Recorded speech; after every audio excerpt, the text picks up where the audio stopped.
If you're in technical sales and you're struggling with setting your goals, reaching your goals, or even figuring out what should I do and how should I achieve them, then on this video, I'm going to walk you through exactly how you should do it.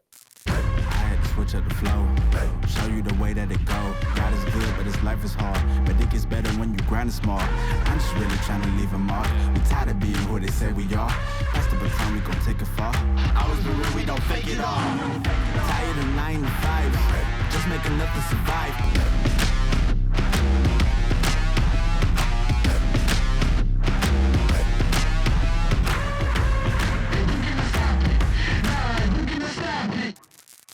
How to set sales goals and achieve them.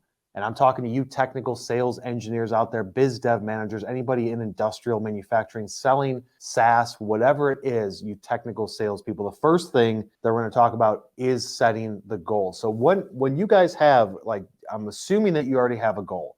I'm assuming that you have an annual goal for revenue growth. You know what you need to do. You already have a set goal. How did you set that goal? Was that a goal that your manager gave you that said, hey, look, you for your territory, for your job, you need to set this as your annual goal. This is what I'm looking for you to bring in. Was that something that you set yourself? I want you to first answer that question to yourself. The second thing is, does that goal make you feel uncomfortable? Like, let that sink in. Really think about it. Does the goal that you have for annual growth, annual revenue that you're responsible for bringing in, or if you're a manager, that your salespeople are responsible to bring in, it should make you feel uncomfortable. Your goal should not be something like, hey, look, last year we went from 20 million to 22 million. We're looking to see a 10% growth, another 2 million year over year. We went from 600 million to 650 million. Again, 10% growth on that. We're looking to pretty much stick with it. I think that the sales managers and the salespeople individually should have unrealistic, uncomfortable goals that you set for yourself. Now, if you're matching it to a quota, if you're like, I'm going to get my bonus based on this goal, it should do not set your goal at, I want to do 25 million this year in revenue. This is talking about your personal goals. So for you sales managers out there, the goal should, like, you should push your salespeople to be a little bit uncomfortable. Don't just tee it up from them and say, hey, look, I know that you can achieve this. Make it a little bit outside that comfort zone to where they have to work extra hard and put in that effort to get rewarded on hitting that quota, getting that commission. Hopefully everybody's in here getting commission. So if you're going to be paying commission on something, it should not just be like, hey, we'll give you commission on everything you bring in. Your goal is somewhat mediocre. The goal should be something that, one, you think with the right amount of effort and action you can achieve, or they can achieve. Set the goal based on that. Don't set it based on what they're currently doing. Because we want to make people feel uncomfortable, get them out of that comfort zone, because that's where the magic is going to happen. So the first thing is going to be setting that annual goal. Now, I want you to break it down from a monthly standpoint. Now, my manufacturing service guys out there are going to be like, dude, I don't do it monthly because of the life cycle of how long it takes to close a deal. And if I talk to somebody today, it's going to be 6 months, 18 months till I can close it, or when does a program start, or anything like that. Still, you should have monthly sales revenue goals. So just take your annual, divide it out by 12, put that as your goal. And again, it should make you feel uncomfortable. The next section we're going to get into is you need to work your math backwards and reverse engineer it. Now, there is a video that we published this week where I went through this with some Technical Sales University students on a live coaching call where we talked about working the math backwards. So what I want you to look at, let's just say for argument's sake, your monthly revenue goal is $1 million. What I want you to do is work your math down to say, and we're not going to go into the commission part yet on your revenue or on what you actually earn, but work your math backwards and say, how many deals do I need to have to get to that 1 million? Is it going to be something where like one deal is worth $1 million, or like what's the average deal amount? The average deal amount is $200,000 and you need 5 deals to hit that million monthly, right? So start there. What's a realistic number of deals I need to close to hit that monthly revenue goal? Now the next step is going to be, how many deals do I, based on your close percentage, based on whatever you feel, if you talk to 10 people, you have 10 deals in the pipeline, are you going to close 5 of them, or are you going to close 2 of those? So work backwards again. So in order for me to close, let's just say for argument's sake, it's 5 deals a month. For me to close 5 deals a month, I need to talk to 20 people. I need to have 20 deals in my pipeline to close 5 deals a month. Work the math out yourself and do it right now. The next step is going to be going into the activity. You have to look at it and understand that you can't hit a goal if you don't know what type of activity goes into it. You can have arbitrary goals all over the place, but if you don't do this math and say, how many deals do I have to close, then how could you possibly match up your activity in a realistic level to set your goals of activity to hit the goals for your revenue? And you could do the same thing with your income. So in a call, we did this with the TSU students. I went through and said, what is your base salary? So first set, how much money do you want to make a year? Let's say it's $200,000. Let's say your base salary is 50. Remove the 50,000 from the 200. That means that you have to earn $150,000 a year in commission. What's your average commission amount that you get? If your average deal size is $5,000, and let's just say you get 10% commission, then you can work the math out and say, how many deals do I have to do on an annual basis to be able to work my way into my earning goal that I have for myself?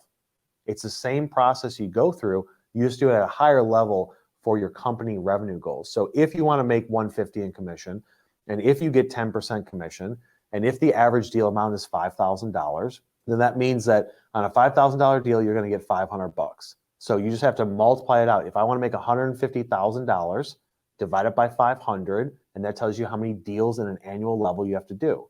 Divide that number now by 12, and you're going to go into, this is how many deals I have to close a month. Then divide it by 4. This is how many deals I have to close a week. It may work out to 2, 5, 7, 10 deals, depending on your commission level. It may work out to, I got to close 5 deals a week, right? So if you know you have to close 5 deals a week, or if you know you have to close 5 deals a month, then you can go into the third step, which we're going to cover, which is the activity level. And you can do the same math. Like, this is super simple, and people overcomplicate this. They think, all right, I'm going to do 10 million in revenue for this industrial company, and then that means I need to, let's just say 12 million a year in revenue. That's what I'm going to bring to the table.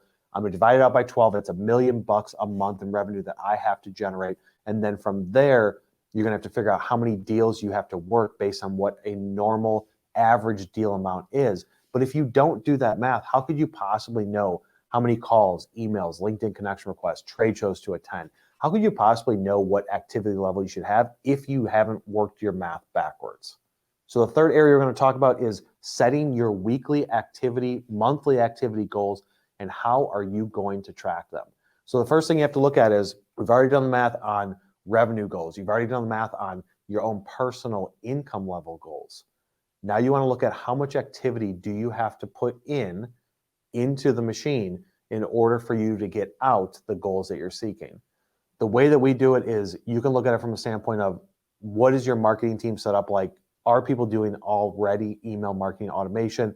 Are people doing stuff on your LinkedIn company page that you could then share?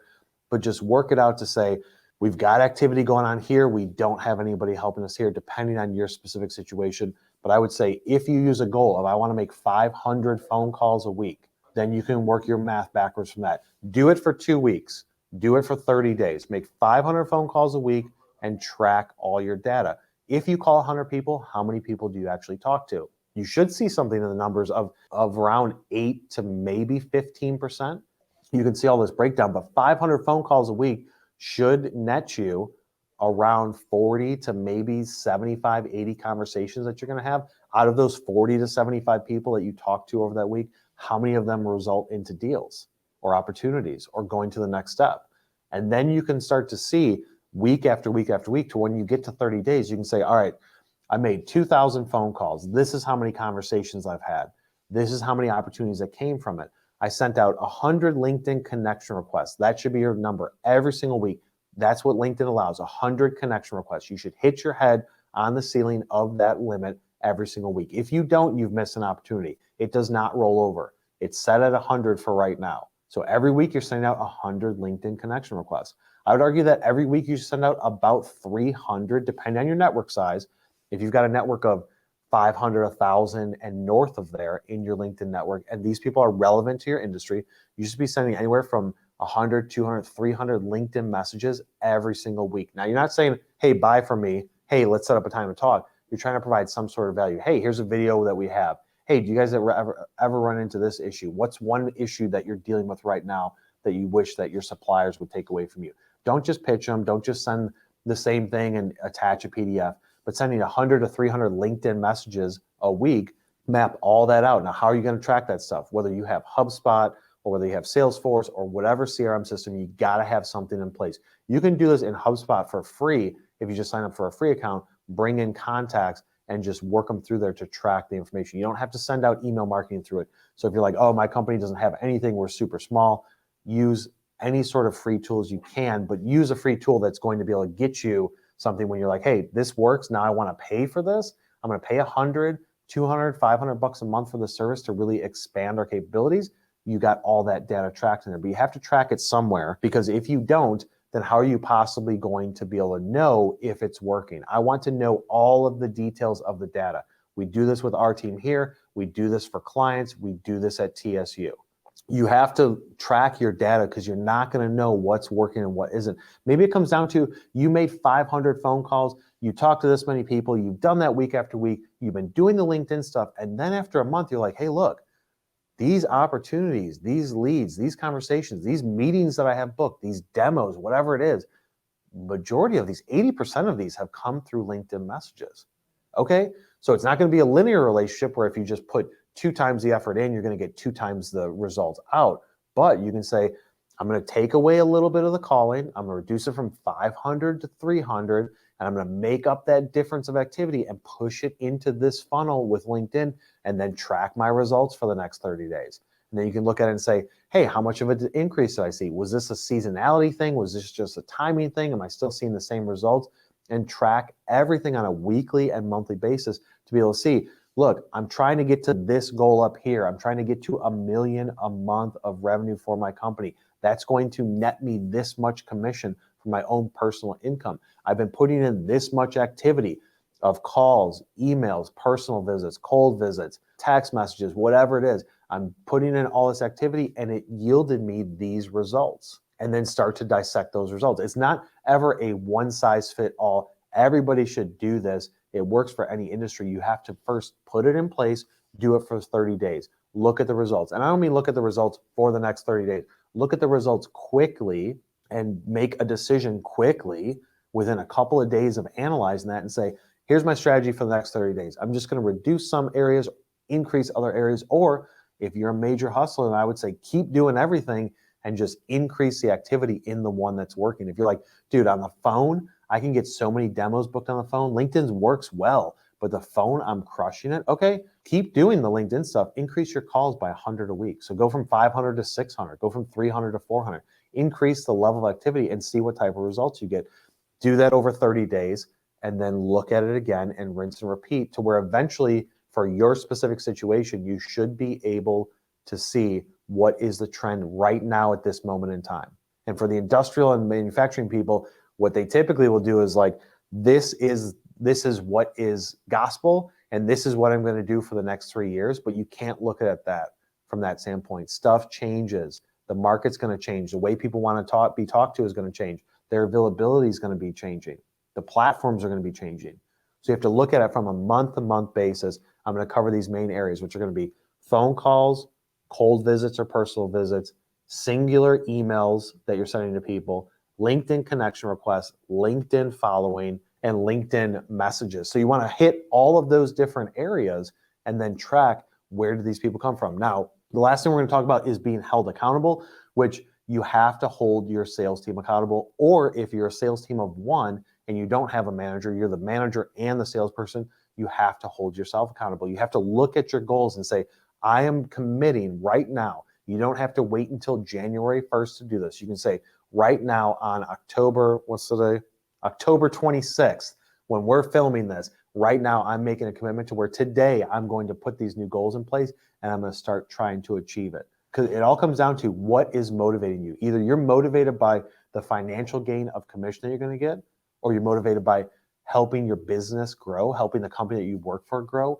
Maybe you're motivated by, if I do this, I know I could get a promotion in the future and be the manager, be leading a department. Or you're like, dude, I just really want to help people. Okay, whatever motivation you have, whether or not you achieve it, whether or not you reach that success is going to come down to how big of a motivation do you have once things get tough? Because you may have the motivation to say, all right, I'm going to do this. I'm going to hit this goal. I'm going to go after it. And then 3 days in, you're like, nope, never mind. And you just burn out. And nobody likes a burnout. It's never going to work out well for you. If you go down the path and start doing something and then stop, it's going to be more difficult to pick it up a second time and a third time and a 10th time. You're just going to keep on falling into this cycle. But you have to hold yourself accountable. And for you salespeople out there, sales managers out there, you need to be holding your team accountable on a weekly basis. You need to have dashboards set up. Let them see their performance. Let them see what they're trending to. You need to constantly remind them, this is the goal. We're trying to go after the goal. Are you down with this goal? If you agree to it, let's go, but hold them accountable. Obviously, things come up. People get sick. Systems don't work. Maybe they're traveling. Maybe they're on vacation, whatever. And obviously, they're not going to hit the goal every single week. But you have to be able to hold them accountable because they won't reach their personal income goals. They're not going to hit your sales goals if nobody's holding them accountable, unless you have a unicorn that's like, dude, I hold myself accountable in all aspects of life, but most people aren't like that. So set up the system to hold everybody accountable at the same level, consistently talk to them about it, go through the numbers, so that way everybody understands we're all on the same page with this, and this is the criteria for your KPIs, and this is the job, right? If this is the job and you have to hit these KPIs, then after months and months and months of somebody not hitting those KPIs on performance of what they got in the end, or them not following the standards of what type of activity it is, then if you have to go and make a change and get that person off your team, that person should not be like, why did I get cut?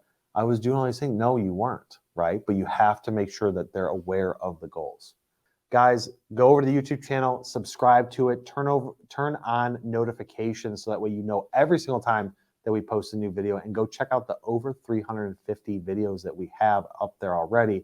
Check me out on TikTok, check me out on Instagram, and I always forget to plug, if you guys don't want to watch videos and you just want to listen to it, go check out our podcast. I think it's Technical Sales and Marketing is what it's under with me.